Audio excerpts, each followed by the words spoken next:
Welcome to Techstination. Joining us is Princeton professor, mathematician, author, and astrophotographer, Bob Vanderbei. Thanks for joining us, Bob. Thank you, Fred. It's great to talk with you. Well, we should mention you are co-author of the National Geographic book, Sizing Up the Universe, which has many of your amazing images. You've got other books out there too, and I think in the more academic vein. What's even more amazing to many of us is how you capture many of them, which is right from home. Tell us a bit about that. I mean, you didn't get too much sleep last night, I don't think. That's true. I was out taking a picture last night.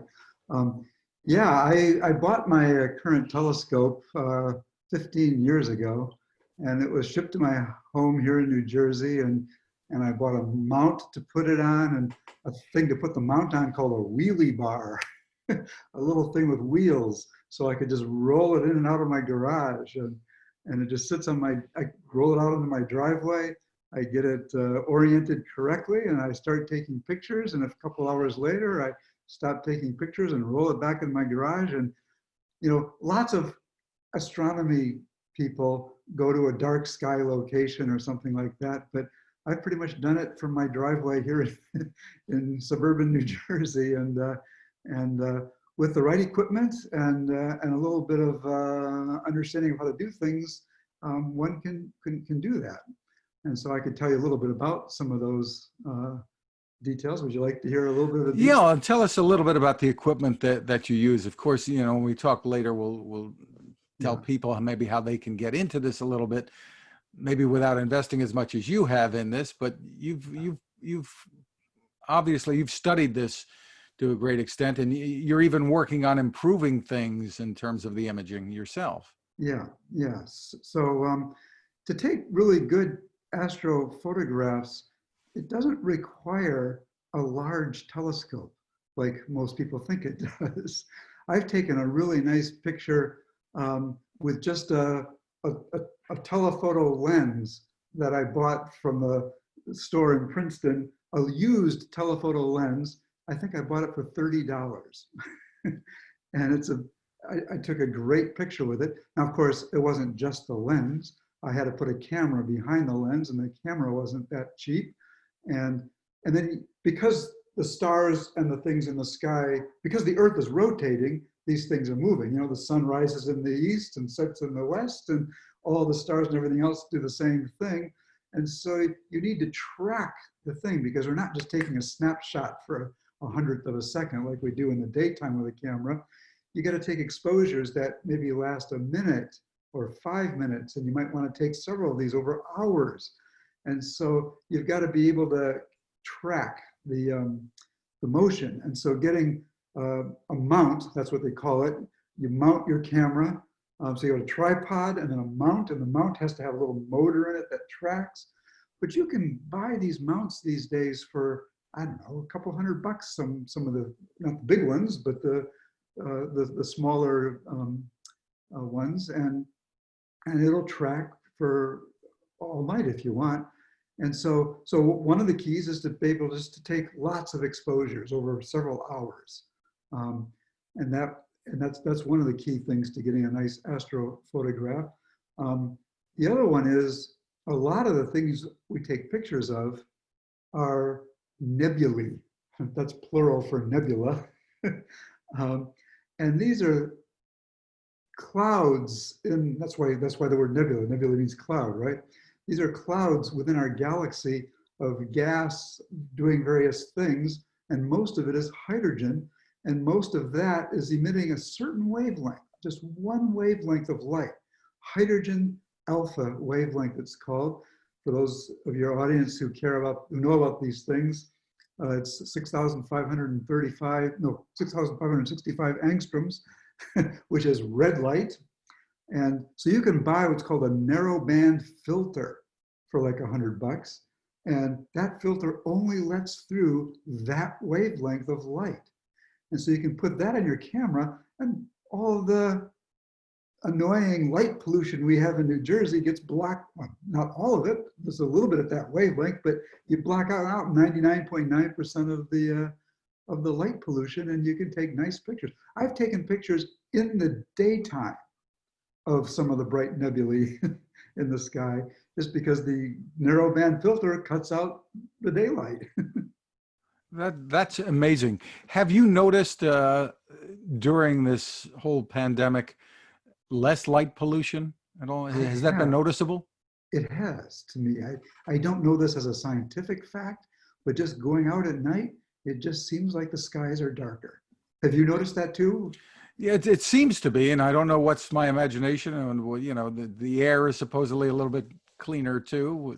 But Yeah, yeah, yeah. now this has been a pretty exciting month. Looking at the night sky, I saw a great shot you took, not even with the telescope, as you were kind of Right. describing, of the comet Neowise. Yeah, So yeah. tell me about what's going on. Yeah, so people didn't expect this to be a dramatically exciting comet when it was first observed approaching the sun. But as it got close, it got surprisingly dramatically bright.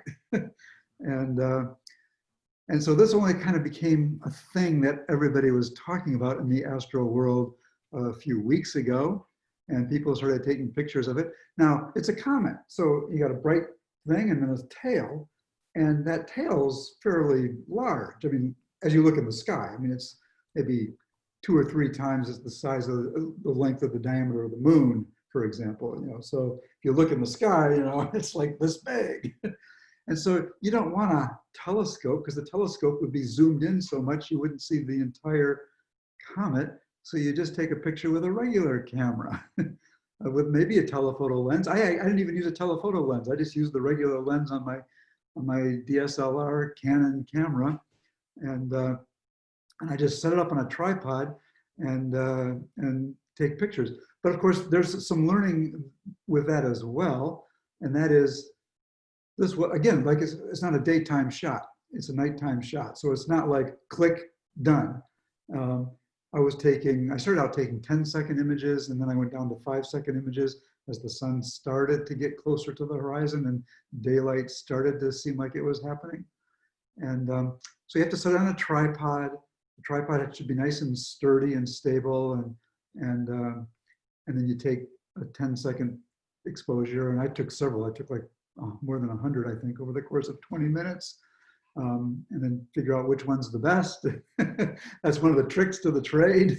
Yeah, and that's one of the great things about a DSLR, right? You can keep taking pictures. You're not running out of film, and you can Yeah, see what you've got yeah, instantly. You know? yeah, yeah. And it was, I got to tell you, it was really fun. Shall I do the share screen and show it to you now, or Sure, you can show us the image. you seeing it? Yes, So absolutely there's the beautiful. comet. Um, By the way, I don't know if you can see my cursor on my mouse, but when I went out early in the morning and I was looking for it, I went out in my backyard and I couldn't see it. And I'm just doing this with my eyes, naked eyes, not binoculars, not anything, just looking up in the northeast, because that was where it was rising at 4 a.m. and, and then I walked out into the street in front of my house and I noticed right about here where I've got my mouse, I said, oh, there it is. And I set my tripod and started taking pictures when it was here. But then over the course of the 20 minutes, you know, it's rising in the east, in the northeast. And so it went from here up to here. In fact, I made a video of it, of my pictures, which I don't think I showed you. Here's the video version. It's only 7-second video. There it is, rising up. Can you see it? I can. That's just amazing. Yeah, so that was fun. So it's been a morning thing for the past few weeks, but it's moving quite fast. In fact, it's already gone past its closest approach to the sun, and it's on its way back out, and it's moving relative to the other background things in the sky, in the celestial sphere, and so it's been a morning thing, rising just before sunrise, but starting about now, it's becoming an evening thing. So tonight, if the skies are clear here in New Jersey, I don't know about the rest of your audience where the sky is, if the skies will be clear, but if you go just around, well, here in New Jersey, sunsets here in New Jersey around 8:30 now, but you still have dusk. It's not dark at 8:30. That's just when the sun technically sets. It's not actually dark for another 45 minutes as the sun slowly goes below the horizon.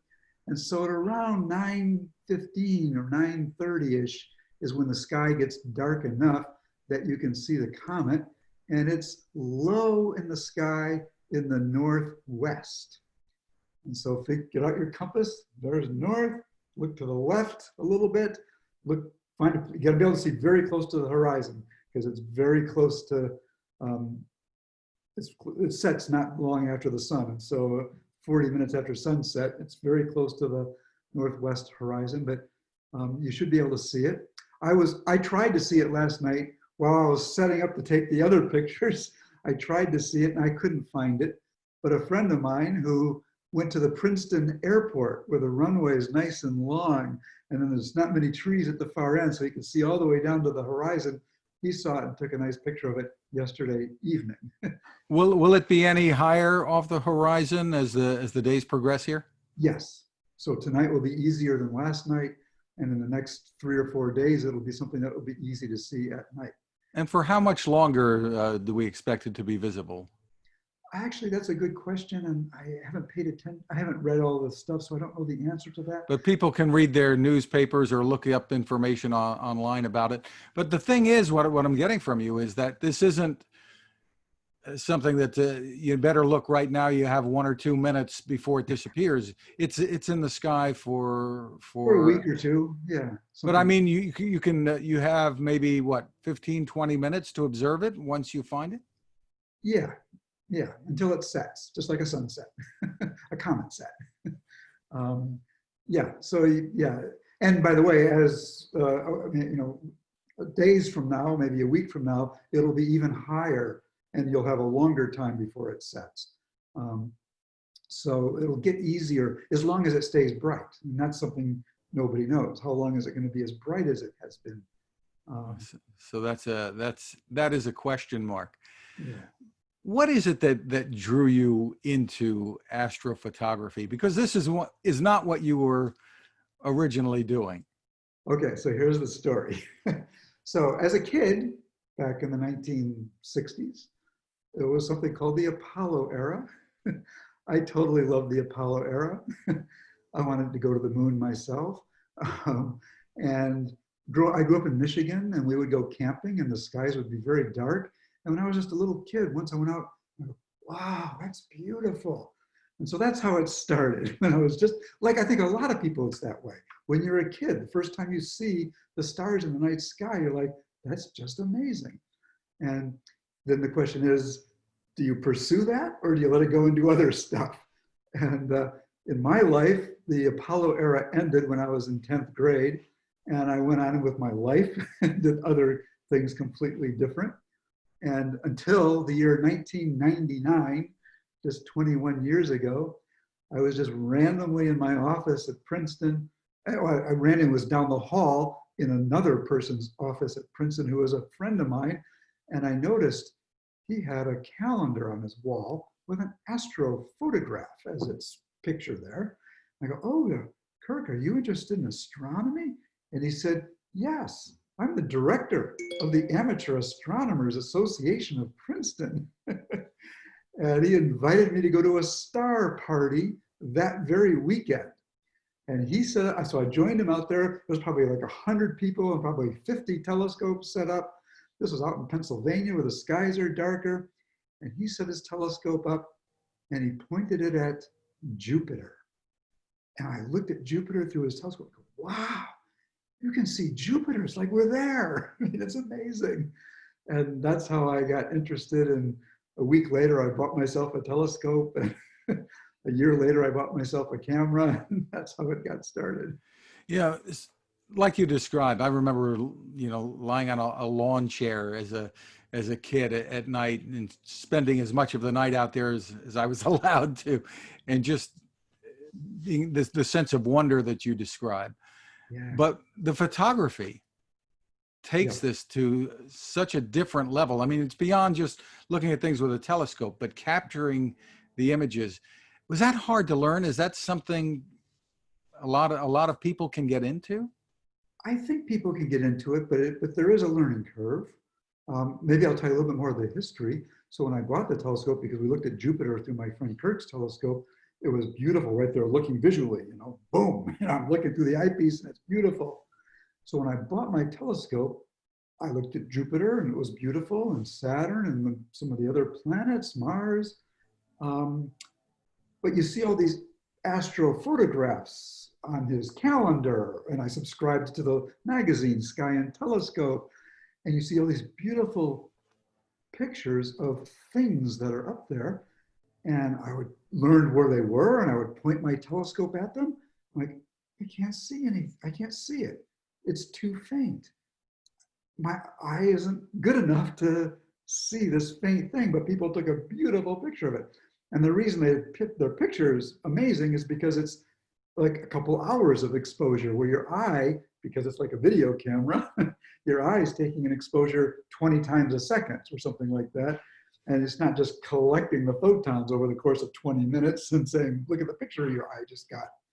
And so I tried for about a year and a half, I think, to see things. And I saw a few things, but some of the bright nebulae in the night sky, but only a few. And they weren't dramatically beautiful like they are in Sky and Telescope magazine or Astronomy magazine. They were just, you could barely see them. And so that's when I realized, oh, if you really want to do this and really want to see these things, you could go to Hawaii, go to the top of a mountain and get maybe a bigger telescope than I had. And I've done this, by the way, later years. And oh my God, I can actually see that nebula visually through a telescope here in Hawaii, or maybe New Mexico. But I think it's cheaper to buy a camera than it is to fly to Hawaii every 6 months and just do it on my driveway. And so that was kind of what motivated me to learn how to do long exposure astrophotography from my driveway. But yes, there's a learning curve. You got to learn the right way to do things. You got to learn there's software that does this, and it's very nice software, but you got to learn how to use it. And it sounds from what you were saying before, just using the camera, that filters might be an important part of this. Yes, filters are an important part of it. Filters are irrelevant for taking pictures of a comet. They're irrelevant for taking pictures of the planets, Jupiter and stuff like that. But if you want to take pictures of these narrow band and nebulae, then you need, well, you don't need, but you'll be much improved if you have a narrow band filter. It seems that this might be a very good time, not just because maybe the skies are clear and things, for people and families that seem to have more time at home. Maybe turn the TV off. There's not much new on there anyway right now. Yeah. And spend some time looking at the sky and maybe getting into astronomy, perhaps astrophotography as well. Yeah, yeah. And by the way, there's lots of really nice apps or web pages or things you can download to your cell phone. I have like 5 or 6 of them on my iPhone here, where it's an app, and I paid maybe $5 for it or something like that. But I load up the app and I hold up hold up my cell phone, and it shows me exactly what's in the sky in the direction I'm holding my phone, and it tells me, oh, that's the star called Capella, and this is the star called Vega, and this is what you're looking at, and there's the nebula that you can't see, but it's right there. And just to sort of learn your way around the night sky, I think, is one of the first things that's useful to do. And these apps, some of them are free. Anything you recommend? Let's see, what's it called? Sky Safari Pro, I think. Or you don't have to do the Pro version. Sky Safari is a very popular one. There's another one called Star Map. I think those are the 2 most popular, but I could be wrong. Apps they work on my iPhone. I think they also work on the Android phones. And they're really nice. You just click on it. You can search for an object that you want to see. Like last night, we were using Sky Safari to look for the comet setting in the west, and it shows us where to look. And so that's one of the fun things that's easy to get started. On my computer, I use a different software called It's written by a guy in France. So the technical name is French, Cartes du Ciel. I'm not sure I'm pronouncing it exactly right. My French colleagues would tell me I got a weird accent. But Cartes du Ciel in English is sky charts. And it's free software. You can Google sky charts, download, and download it to your computer. It's both works on both Windows and Mac. And I've been using that software for 15 years, and it's just wonderful. So I use that software, by the way, to control my telescope's mount. But you can also just use it to, it's a planetarium program. You can use it on your computer to ask, what's in the southern direction right now from my home at this latitude and this longitude? And it will show you those things. And it's really, really nice software.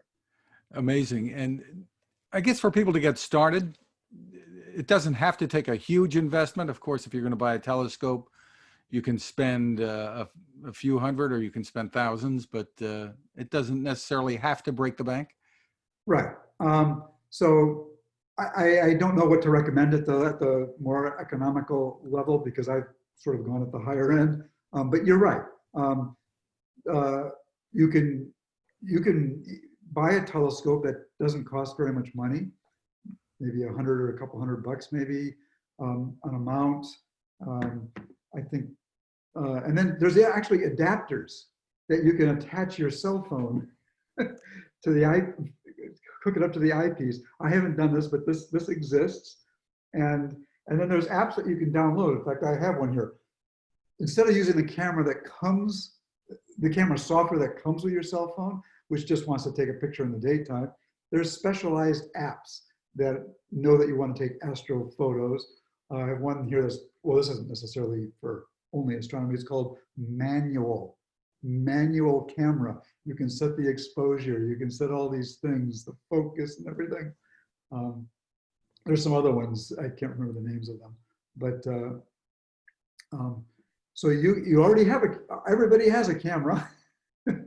So you just need to buy a telescope. And the telescope, you can, for just a couple $100, I think you can buy a telescope that'll do a pretty nice job. Certainly do a nice job taking pictures of Saturn and Jupiter and the moon. The craters on the moon are beautiful. To take pictures of these nebulae is a little bit more of a challenge because now we're talking taking long exposures, and that gets to be a little bit more of a challenge. But you can still do it, as I was saying earlier, with an inexpensive camera. I just used a telephoto lens I bought for $30. But you still need a nice mount, a mount that can accurately track for hours. And for that, you're talking at least a couple $100. And I haven't looked at the pricing for the lowest end of those things, but yeah, you need to have that. Sure. Are there some things that you're looking forward to exploring with your gear in the coming weeks and months? I guess the summer is the most comfortable time to be out there, or spring or fall. Yeah, the summer is the most comfortable. And I'm teaching a course for the freshmen at Princeton in the fall, which I taught before. By the way, this year it's online, so I'm not sure how that's going to work out. But it's about how to take astrophotographs and how to use those astrophotographs to understand how big our planet is, our solar system is, our galaxy is, the universe. And you can do these measurements just with a telescope on my driveway or on the student's driveway at their parents' house with relatively inexpensive equipment. And so I'm excited about that. That's only a little more than a month off before I get back to that, although I have no idea how that's going to work with the COVID thing. But the last 3 times I taught that class, it was really fun. And so I'm looking forward to it. I guess that is more of a challenge, the online teaching. Yeah. It's there's so much learning takes place, I guess, face-to-face discussions, etc. You can do some of that online, but it's a little tougher. Yeah, and these freshman seminars at Princeton have a maximum of 15 students because they want the students to get to know the faculty. And it's been really fun the 3 times I've done it. Yeah, I actually got to know those 15 students. And the class wasn't like me lecturing, the class was us having a conversation. And I invited the students out to my house. They didn't all come in one night because that would be kind of a 15 people crowding around my one telescope might have been, but you know, maybe 5 or 6 of them would come on a given night, and I'd show them how to use my telescope here at my house. But I'm not sure we're going to be able to do that this year. So we'll see how it goes. Maybe if you don't mind, you can share with us some of those nebula or other photographs that you've taken. We see some behind you, I think. Oh yeah, these are my 2 favorites. This one here is called the Dumbbell Nebula. I like to tell everybody it's named after me.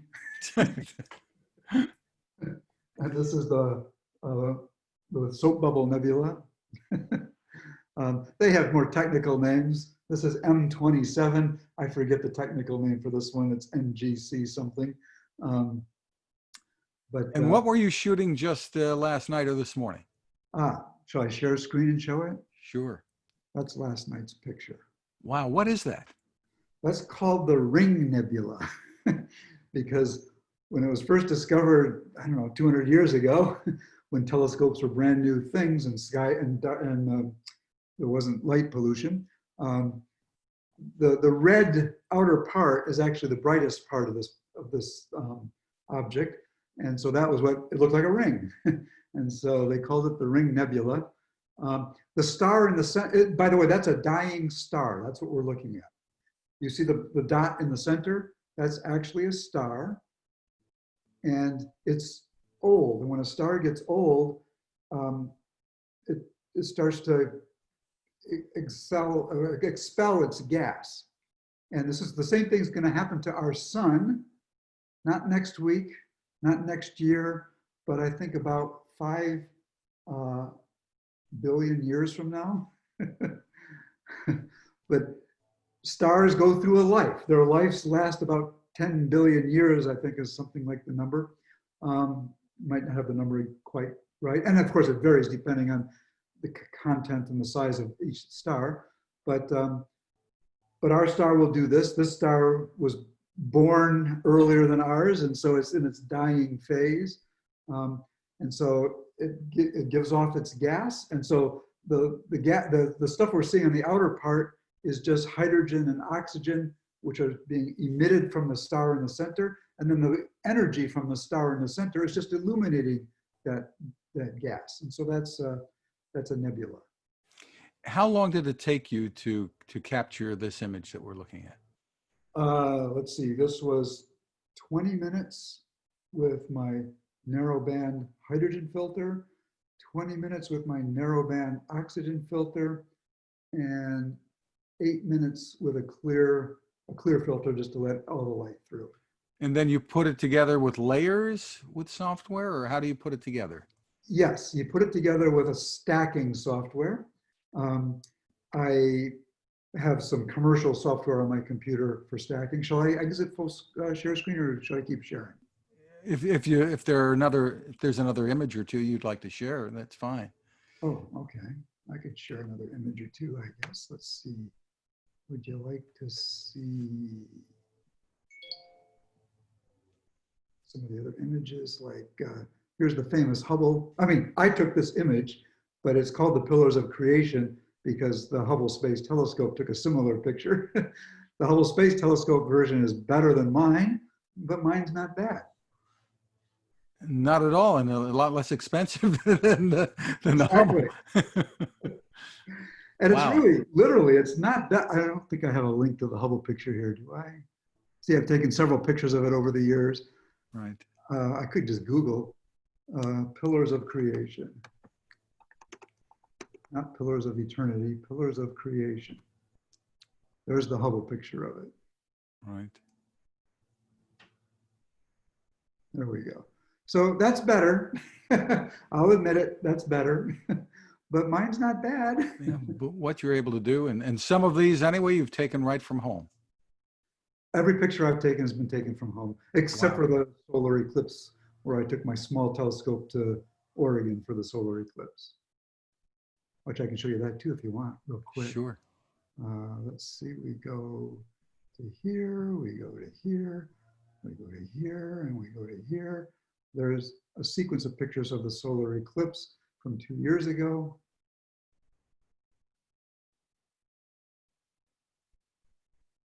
Just beautiful. Yeah.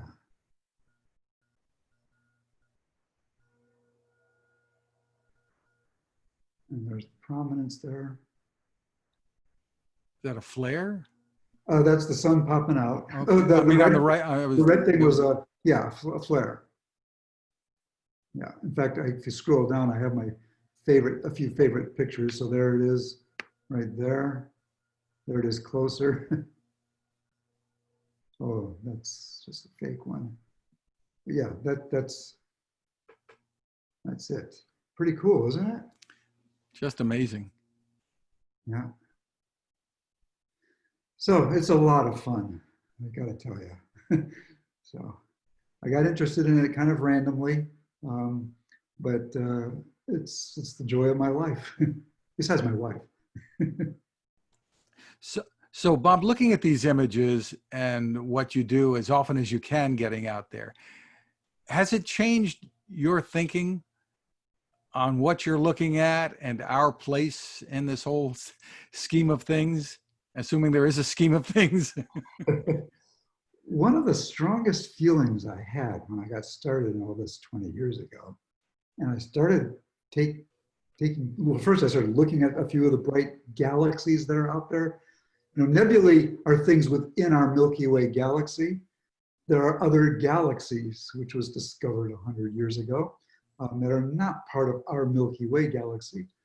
And you're looking at this thing. It's a small thing, you know, but that's only small because it's so far away. It's a whole galaxy. It's as big as our entire galaxy. And there's that galaxy I'm looking at, either taking pictures or looking at, has billions of stars. And pretty much all the stars have planets. I'm looking here at 100 billion stars. I'm looking at 100 billion planets right now with my eye. I'm probably looking at an intelligent life somewhere there. It's just, I can't talk to them. They can't wave at me. Of course, I'm seeing this as it was like, you know, millions of years ago, because it takes light millions of years to travel from a galaxy here. So it's not like we can wave at each other in real time, but just looking at that and saying and thinking to myself, my God, there's probably intelligent life somewhere out there in that galaxy that I'm looking at right now. And because there's billions, as Carl Sagan said, there's billions and billions of stars and billions in our galaxy, and there's billions and billions of galaxies. I mean, the numbers are so amazing. This, of course, is a question that nobody knows for sure the answer to, but what's the odds that we're the only place with intelligent life? I think the odds that we're the only ones is, in my opinion, probably very close to zero, but I could be wrong. And so when I look out there and see things, just wow. And that really is exciting to me. And I think it's fun that NASA sends spacecraft to Mars looking for signs of life and stuff. We haven't found anything there, but that's just one planet out of billions and billions of possible ones. But the other ones are so far away, we can't go there. Yet, anyway, right? Yeah. Hopefully we can believe that there's some science fiction movies and books that we love will maybe become reality. Yeah. Yeah. What's your sense? Do you think we'll be able to solve the problems needed to someday travel to these places that you're looking at? I'm not optimistic that we'll solve those things in any relatively short future horizon. But in the distant future, I really have no idea. It is very difficult. By the way, people always wonder, well, if there's aliens out there, why haven't they come here? And of course, some people think they have, but my feeling is if they did come here, first of all, they wouldn't hide from us. They would say, hello, let us teach you more science because we're more advanced than you. I mean, when we came from Europe, the Homo sapiens, and came to North America and discovered species of animals that we'd never seen before. We didn't hide from them so that we could kill them and eat them. We, you know, we were confident that we were okay. I don't think if aliens came to Earth, they would hide from us. They'd be Hopefully not eat us. and they wouldn't eat us because their biology is completely different. Right. So unlike the Europeans who came to America, the animals were food, and so there was some benefit there in killing them, unfortunately. You know, aliens who came, if they came to Earth, there wouldn't be benefit in killing us, and they'd be a much more advanced species, and so they'd probably be more a nicer species, I think, and maybe not nicer, but nice. And so I don't think we'd have to worry about them. So the question is, why hasn't that happened? And I think the obvious, to me, answer is because it's very far. It's not easy.